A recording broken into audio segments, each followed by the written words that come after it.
Good afternoon, everyone, and welcome to Stock Market Today. It's Coram and Shreve here with a breakdown of the action in today's session, Wednesday, May 1st, where we saw stocks swing wildly after the latest Fed meeting and statements from Fed Chair Jerome Powell. So, Ken, maybe let's start there with your interpretation of, the Cliffs Notes from the Fed meeting and highlights today.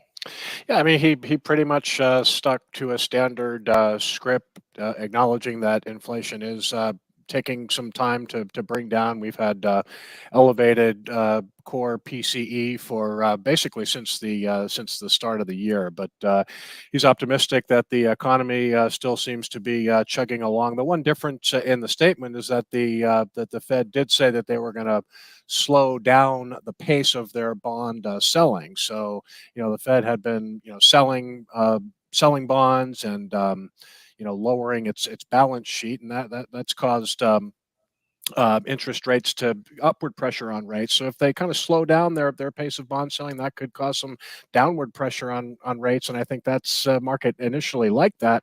Saw the Nasdaq up 1.7%, and but all those gains disappeared by the close. So, he didn't say much different. They're still fighting inflation. We have a jobs report Friday. Again, the Fed probably wants to see some softness in the labor market. It hasn't been getting it, so that'll be the next piece of economic data. But they're just still they know inflation is still high.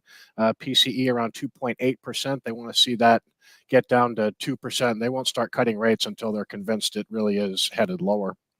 Yeah. All right. Well, with that context in mind, we'll take a look at the major indexes and some stocks on our radar. So the NASDAQ today finishing down at 0.3%, as you said, Ken, up sharply initially after those Fed comments, but erasing the gains. So a pretty wild looking intraday chart here for the NASDAQ. As we can see, the S&P 500 will also stick with the intraday chart here just to see that similar motion.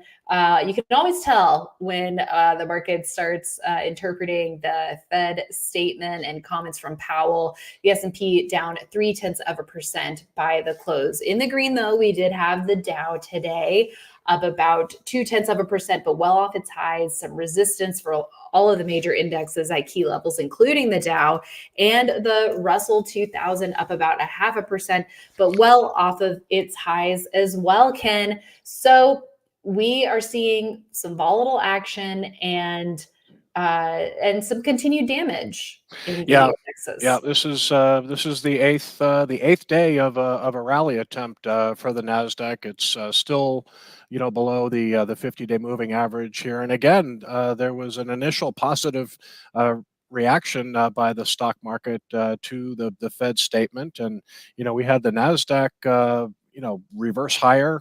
Went all the way up 1.7%. I mean, a tremendous intraday gain. And then during the final, right about the 30 minutes of trading, sellers came in and knocked the index lower for a loss, and you can see volume picked up the pace from yesterday. So it's another higher volume decline. We know it's a market that's been under some distribution for a little while, and unfortunately, we saw more of it today with that higher volume from Tuesday. Mm-hmm. So resistance 2 days in a row at the 21-day line. We're below that strong day on Friday, 2 days in a row, and closing right around last Thursday's levels on the NASDAQ here. And taking another look at the S&P 500 a little bit closer, some resistance as well at the 21-day line, still under the 50-day, as you mentioned, and we're now headed back down to 5,000, Ken. Yeah, we'll see if 5,000 can hold for the S&P 500. I mean, it's really kind of basic here for the S&P 500 to break out of its downtrend and possibly start a new uptrend. It's going to need to get back above that 50-day moving average. Same applies to the Nasdaq. The fact that both indexes have been trading below the 50-day line now for several days means that it could be a resistance level now to watch. So until the S&P 500 and Nasdaq take out their 50-day lines with conviction, I think it's still a very risky environment for growth stocks here. Yeah. Okay, let's take a look at the 10-year Treasury yield to see the motion there today, down about 1.9%. We're still around that 4.6% mark here, Ken, and more or less holding in this sideways range over the last couple of weeks. Yeah, I think it definitely was not a hawkish statement by Jerome Powell today. So you did have some downward, pressure on rates, and again, the fact that the Fed is going to slow down the pace at which they're selling their large bond holdings, that caused a downward drift in rates here. So the market wouldn't mind. Falling interest rates more, but this 10-year yield is now getting down to a pretty key support level right around 4.55%. That's the 21-day moving average there for the 10-year yield. So we'll see if that provides a floor. And it could, it may not. But if interest rates continue to fall, I think the market would like that. So we'll see what tomorrow brings. And in terms of the sector action today, just one to note, here's XLB. Tried to get back above its own 50-day line today, but a little bit of rejection there, Ken. Your thoughts? Yeah, well, when the S&P 500 was up 1% and the Nasdaq was up 1.7%, this was looking to make a really nice move, almost really trying to break out of a downtrend with a decisive move above, Monday's high and the 50-day line. But you can see volume was very heavy, but it got pulled down with the market. So even though you had a little gain here for XLB, you have disappointing close right along with the market here. Yeah. Okay. Well, let's take a look at some notable stocks from today's session and some watch list names. Here's Pinterest, PINS, up 21% today. Strong volume. This is an earnings reaction that we had here today, with earnings up 150%, revenue up 23%, accelerating from the prior quarter on both fronts. So Pinterest trying to make a strong move here, Ken. Yeah, you want to pay attention to stocks that move explosively on earnings. This was a 21% gain and very, very heavy volume for Pinterest today. So I wouldn't be chasing the stock after a 20% move, but this is a good one just to kind of set aside and put on the watch list, because there were a lot of good parts to this earnings report. You mentioned the nice acceleration in revenue growth, a nice earnings increase as well. Was reading a story on investors.com about the earnings. And what was interesting is that CEO Bill Reddy said that Gen Z, and that's kind of loosely defined as kind of 12 to 29, 12 to 27. Gen Z is now their fastest growing demographic and makes up about 40% of the platform. So you can see why analysts would be encouraged by that, because these people could be on Pinterest for quite some time, because they're still quite young. So demographics working in this company's favor, and really a nice solid earnings growth that showed material acceleration from Q4. So we'll put it on the watch list and see if we can get another entry here. Okay, sounds like a plan. Next on our list to check in on is Booz Allen Hamilton, BAH, setting up in a flat base, very narrow one at that, ahead of earnings in a couple of weeks.